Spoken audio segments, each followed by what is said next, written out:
The Wishing Stone. Text by Bronwyn Tainui. Illustrations by Raffaella Cosco.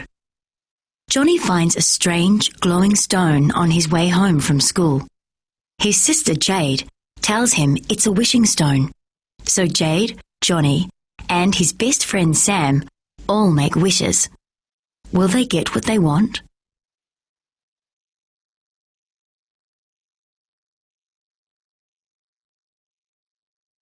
The Wishing Stone. Text by Bronwyn Tainui. Illustrations by Raffaella Cosco. Chapter 1. Johnny joined the crowd at the notice board. He stared, feeling as if his feet were glued to the spot. His name was not on the list. He couldn't believe it. He hadn't made the football team for the second year in a row, and after he'd practiced so hard. He'd been so sure he'd get in this year. He checked the list again. Sam's name was there, but no, his own name wasn't. His stomach went tight. He thought he was going to be sick. Did we get in? Sam arrived, panting from the gym. He had a basketball under his arm and was all wet and sweaty. I didn't. You did. Congratulations. Johnny turned and looked up at his friend. He smiled weakly. Sam was taller than him by nearly 15 centimetres, and he could run faster than anyone. Johnny was not surprised that Sam had made the team. He always did. But Sam was such a good friend, it would be hard to be jealous. That can't be right, said Sam, pushing forwards to look at the notice board. That stinks. You're a good player, much better than Martin Wilson. His name is here. I know, said Johnny quietly. I really thought I'd get in this year. I'm going to talk to Mr. Flynn tomorrow, said Sam, hitting his ball against a fence as they walked home from school. Maybe he made a mistake. There's no mistake, said Johnny. I just wasn't good enough, that's all. That's rubbish, and you know it, said Sam, sounding mad. You're a good player, good enough to make the team. If you're not in, then I'm not going to play either. Johnny stood still and stared at his friend. You've got to play. Without you, our school would lose. Besides, you love the game. Yeah, said Sam. I want to play all right, but not without you. They walked in silence. When they stopped at the corner to say goodbye, Johnny felt as if a brick wall had sprung up between them. It was horrible. Sam was in, and he was out in the cold. But that's the way it was. He didn't want Sam to give up football just to freeze with him.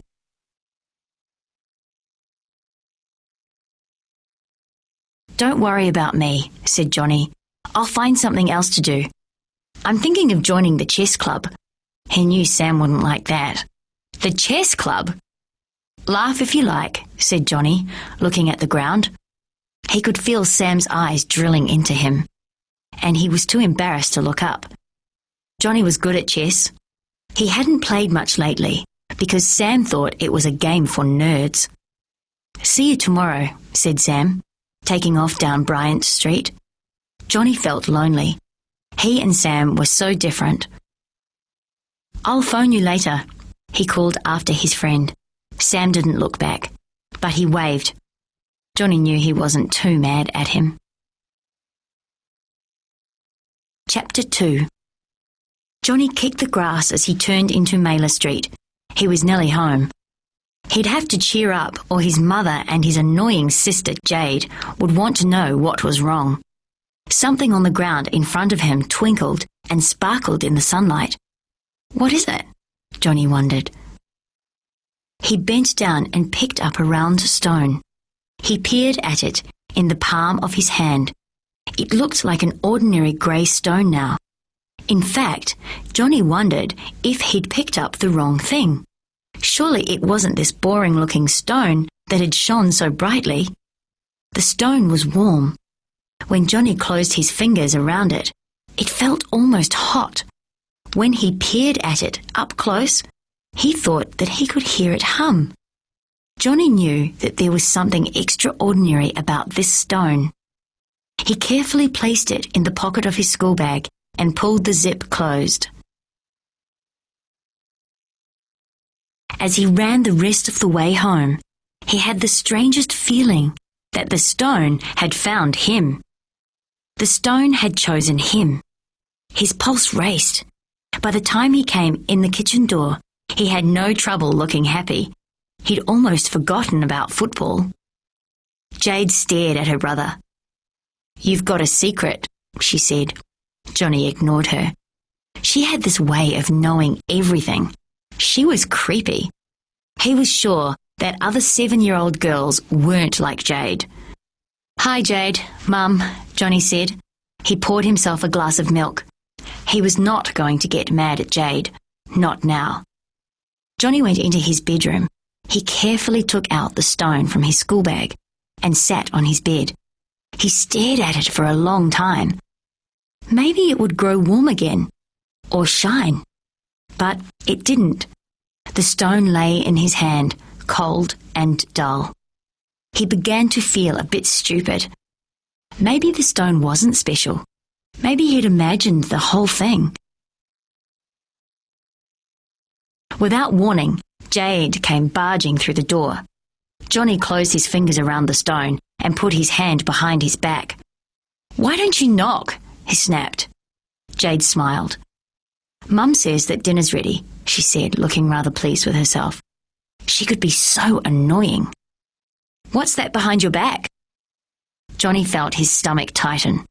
He should have known he'd never be able to hide anything from Jade.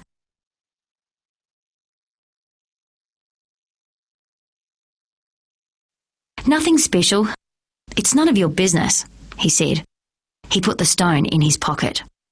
"If it's nothing special, then let me see it," said Jade. She put her hands on her hips and stuck her chin out. Johnny sighed. He knew that she wasn't going to give up. She'd been spying on him all night. She was like that. "Okay," said Johnny. "It's just an old stone I found on my way home from school. I need it for a science project." Johnny dug the stone out of his pocket and held it in the palm of his hand. "See?" he said, looking at his sister. Jade stared. "Wow," she said, her wide eyes fixed on the stone. When Johnny looked, the stone was gently glowing, off and on, off and on. He had not noticed how warm his hand had become. Johnny dropped the stone on his bed. It glowed golden and began to slowly spin round and round. "It's a wishing stone," said Jade. "I've read a book about them. Where did you get it?" Johnny was speechless. Where had this stone come from? Maybe an alien spaceship had left it. Maybe aliens would come back looking for it. Maybe they'd be mad at him. "Dinner's ready." It was Mum's voice. Johnny stuffed the stone under his pillow. "Don't tell anyone," he told Jade. He wished now he hadn't shown her the stone, but it was too late. There was nothing he could do. He would have to trust her. Chapter 3. Jade sat beside her brother at dinner. She kept whispering, "Do you think the stone will be okay under your pillow?" It was really annoying and easy for Mum to guess that something was going on. "It's nice to see you two getting on so well," she said, looking at Johnny strangely. After dinner, Johnny phoned Sam. "Hi, mate. I've got to see you," he said. "Okay, I'll come over after I've done my homework," promised Sam. "Homework can wait," said Johnny. "This is really important. Don't come here. I'll meet you at the hole in the rock. Be there in 10 minutes. Johnny hung up before Sam could argue. Jade was in the bathroom. Good, thought Johnny. He rushed into his bedroom. He lifted up his pillow and breathed a huge sigh of relief. The stone was still there. He picked it up and put it in his pocket. "I'm going out for a minute," he called to his mother. Dishes? Homework? She called back. I won't be long. I'm meeting Sam. Johnny closed the front door and ran down the street before she had time to stop him. He knew that he'd get a lecture when he got home, but he'd worry about that later. He was pleased that he'd managed to get out of the house without Jade following him. Johnny crossed the main road and ran on the grass. Then he turned onto the gravel walking track. He could see the huge rock looming in the distance. It looked like a hunched giant wearing a black cloak. He shivered. This place was awesome. The giant rock had a hole in it. Ever since he could remember, he had come here. When he wanted to be on his own, he climbed onto a high ledge inside the rock. He used to lie flat. Nobody who came inside the rock could see him. Once, when he was mad at everyone, he'd stayed there the whole day. It was amazing how many people spent time inside this rock. He had heard some interesting conversations. When he was younger, he used to play here with Jade. They would pretend that they were time travelers. They'd travel back to the dinosaur age.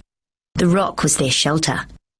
It was exciting to pretend that the world was a new and dangerous place.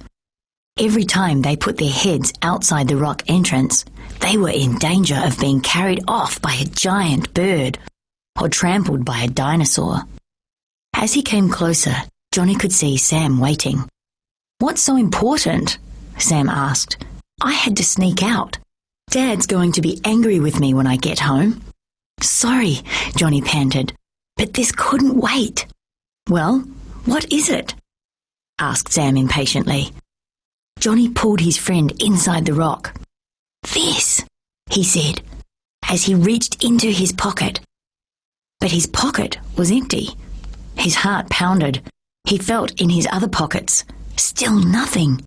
The stone must have fallen out while he was running. For the second time in a day, Johnny thought he was going to be sick. Chapter 4. "Oh no, I don't believe it," Johnny moaned. "What? What is it?" asked Sam. Johnny sat down on the stones. He put his head in his hands. He felt close to tears. "I've lost it," he moaned. "How could I have lost it?" As they walked slowly back down the gravel track, Johnny told Sam about the strange glowing stone. It was almost dusk. "We haven't got a hope of finding it unless it decides to glow," said Johnny as he scanned the ground. "I hope it wants to be found."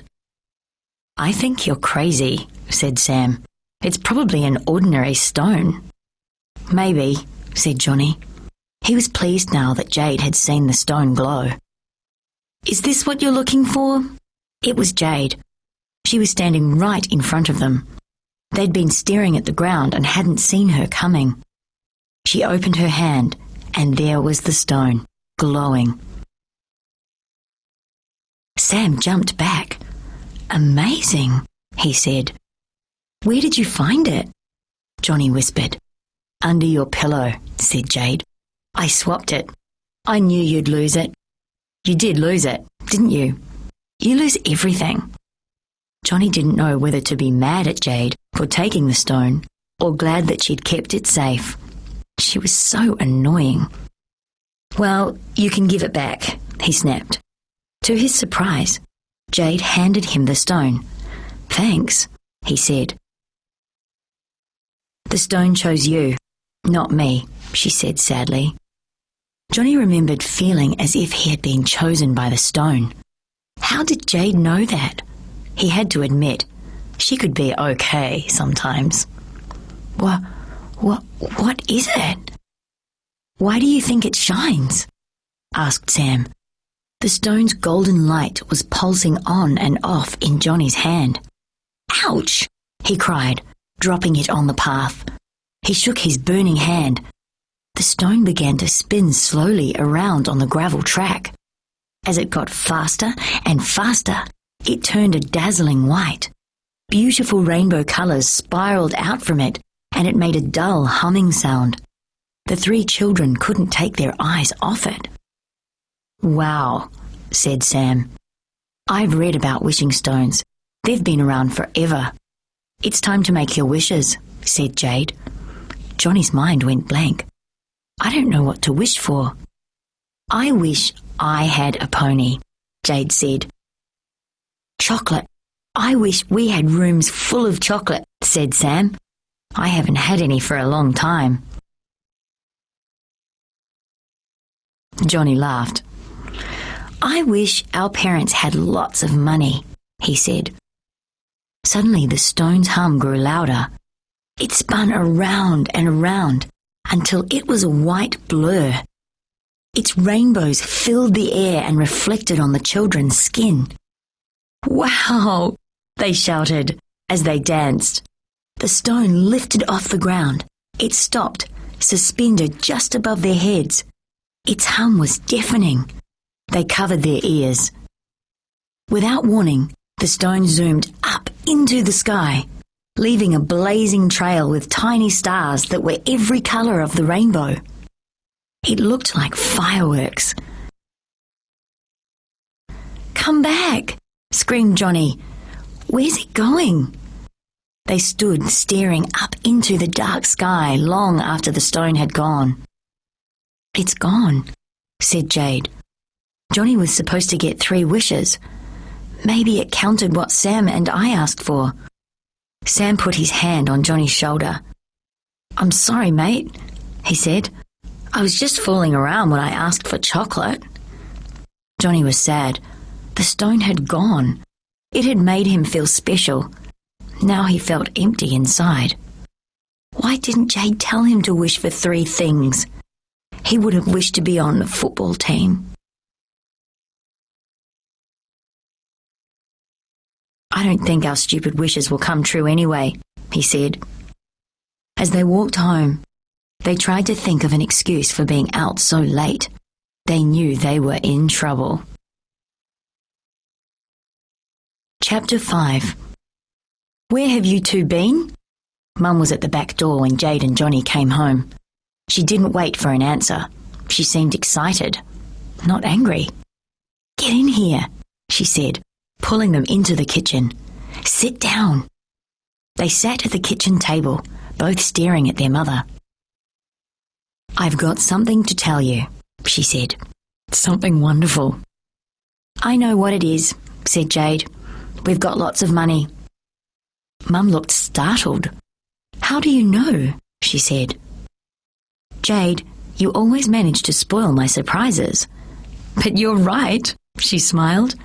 "We have won lots and lots of money on the lottery." When Mum had made hot chocolate, they sat and talked about the things that they would like to do with the $500,000. Mum wanted to buy a bigger house so that Grandad could come and live with them.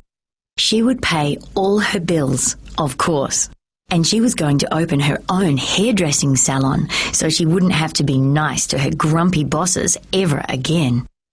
"What would you two like?" Mum wanted to know. "My own pony," said Jade. Mum laughed. "I might have guessed. Well, I suppose I can't use that old excuse of not having enough money." "Why not?" "As long as we can find somewhere to keep it." "I know how you love to ride." Jade hugged Mum. She smiled at Johnny. "I couldn't have wished for anything better," Jade said. "I'll call him Blazing Stone." "Really?" said Mum. "That's a very odd name. And what about you, Johnny? What would you like?" "I'll have to think about that," said Johnny. There was only one thing that he wanted, and money couldn't buy that. He wanted to play football, but he was pleased that he'd made the wish for money.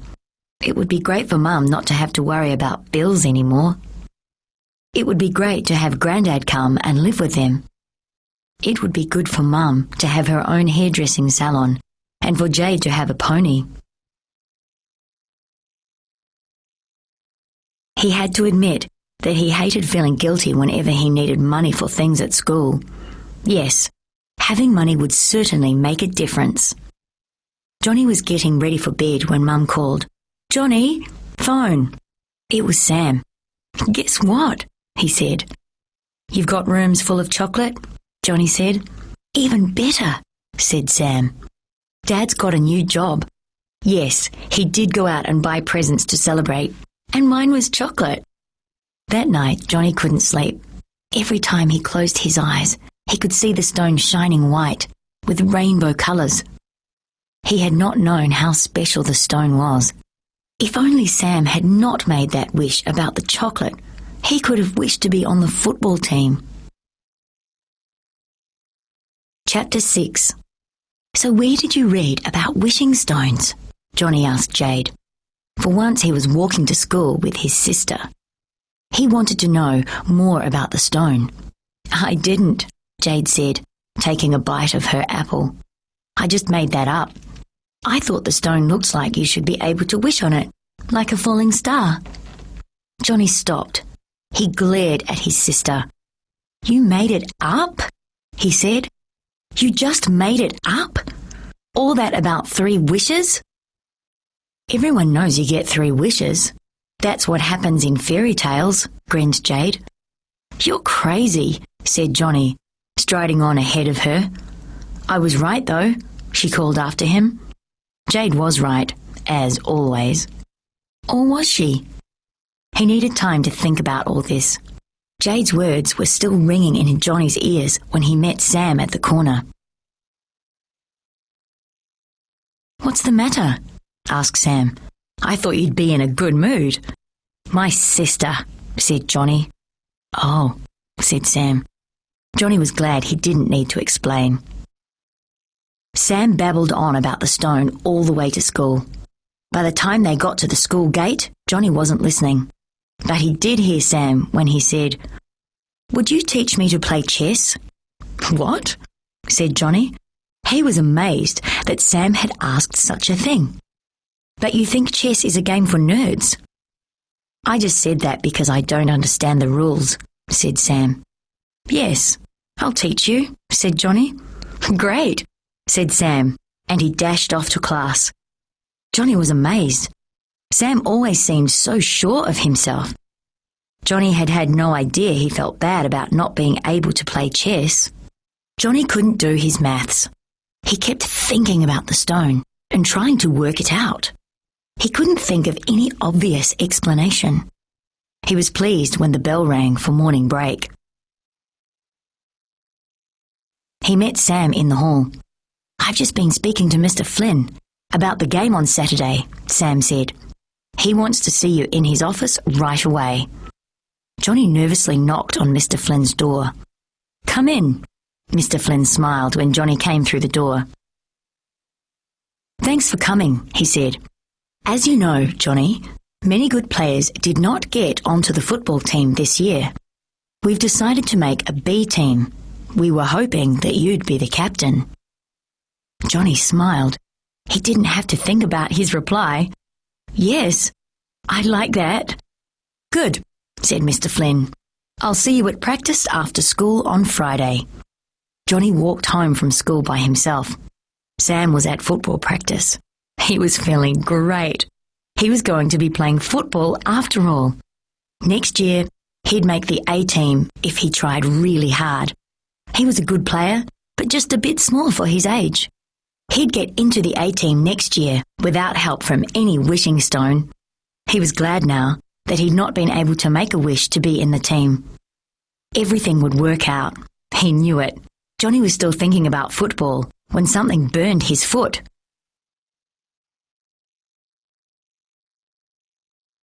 "Ouch!" he yelled. He looked down, and there was the stone, shining gold. "You've come back," he said. He knelt down beside it. He was so pleased to see the stone. He was sure the stone knew how he felt. He tried to stroke the stone gently, but it was hot. The stone hummed as though it was happy to see him too. Then it lifted a little way off the ground and began to circle Johnny faster and faster, covering him with rainbows. Johnny laughed. He knew people had stopped and were staring. He didn't care. He felt happy. The stone had come to say goodbye. "Thank you for coming back," he called as it rose high above him. It's just a remote-control toy, he told the staring crowd. Johnny began to run home as fast as he could. He felt as though he was flying. Was the stone a wishing stone? Johnny did not know why the stone had chosen to visit him twice, but it made him feel very special.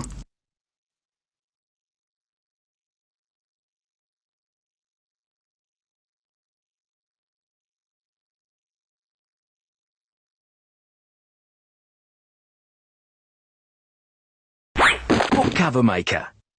Design a book cover for the wishing stone. Type your name, then click on Next.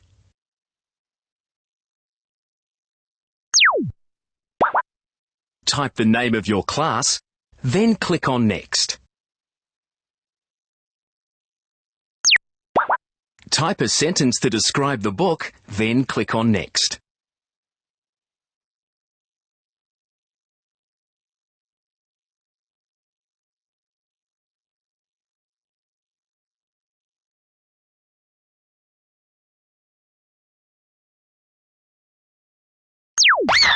Use the tools on the left to design your own book cover. If you need help, click on the Help button.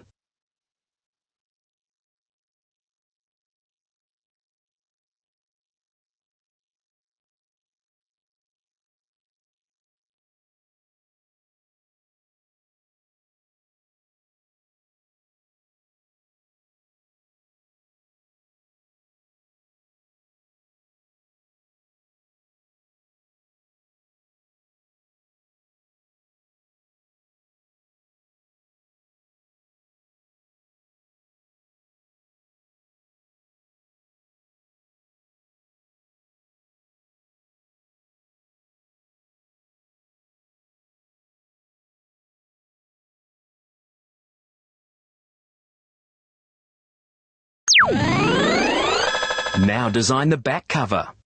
Check your spelling, then click Print. If you need help, click on the Help button.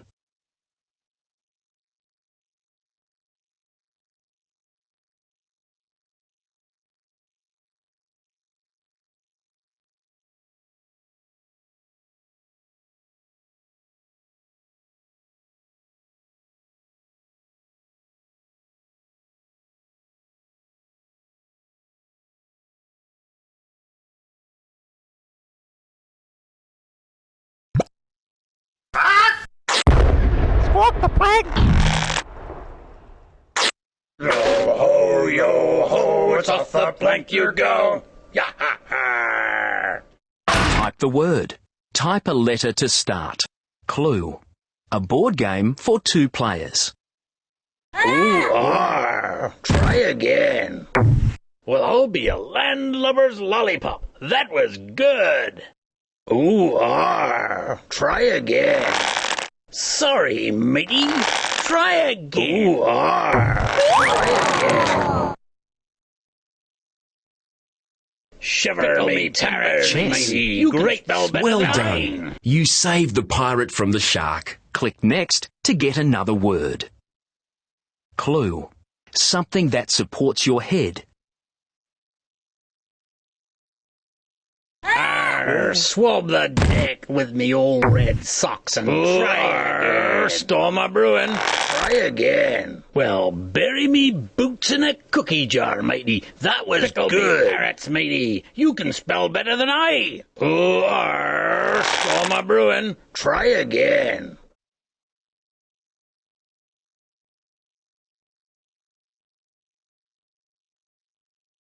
Ahoy, matey. Fantastic spelling. Arr, swab the deck, old red socks and try again.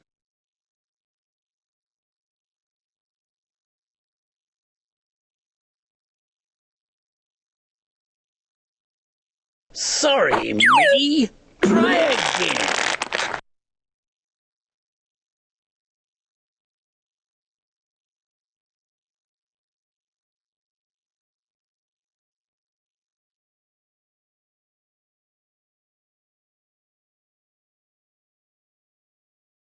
You have already used that letter. Keep your wits about yer. Keep your wits about yer.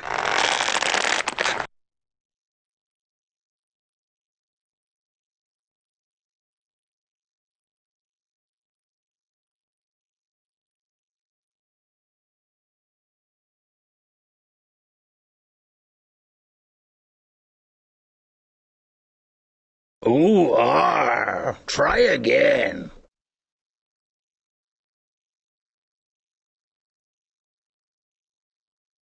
Ooh, try again. Bye-bye. Try that word again. Click on Try Again. Clue. Something that supports your head. Well, bury me boots in a cookie jar, matey. That was good. Well, bury me boots in a cookie jar, matey. That was good. Well, I'll be a landlubber's lollipop. That was good. Ooh, storm a brewing. Try again. Ooh, try again. Swab the deck with me old red socks and try again. Well, bury me boots in a cookie jar, matey. That was good. Pillow. Excellent.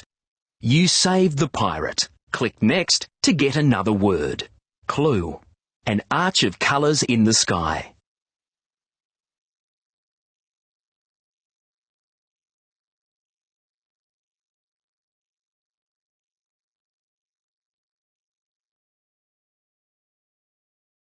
Ahoy, matey. Fantastic spelling. Ahoy, matey. Fantastic spelling. Well, I'll be a landlubber's lollipop. That was good. Pickle me parrots, matey. You can spell better than I. Well, bury me boots in a cookie jar, matey. That was good. Ahoy, matey. Fantastic spelling. Rainbow. Well done.